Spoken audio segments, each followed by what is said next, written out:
บอกดู ไปออกจะเลยมั้งอะไรมึงมาเนาะมัน เดี๋ยววันให้เงินไปจะไปซื้อให้ขึ้น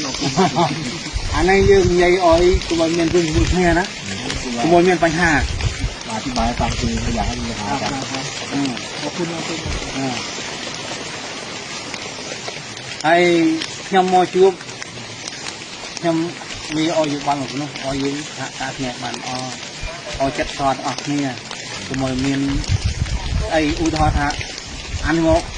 อดเนี่ยอันนี้มันยืดไม่ใช่โอเคยังวันอุ้ยเนี่ยก็มาเบียกาหมดทำบ้านเบียกามีนะครับแหวนเบียกาเลยบอกอ่านเลยอ๋อ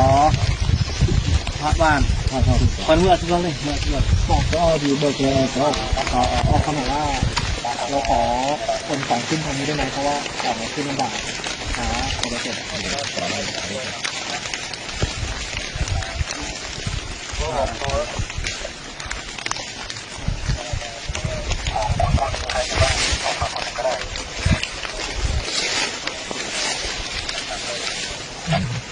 โอเคบอกเขาว่า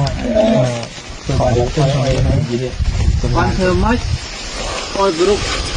เนี่ยตัวนี้มองก่อนอ๋อเรามองยุดเราดูทำยังไงได้ให้เขาเคารพที่การเล่นการแต่เรานี่เรื่องนั้นอย่าบอกว่าจำมือเรื่องในรุ่นเต่าหอยเขาทำจุดเนี้ย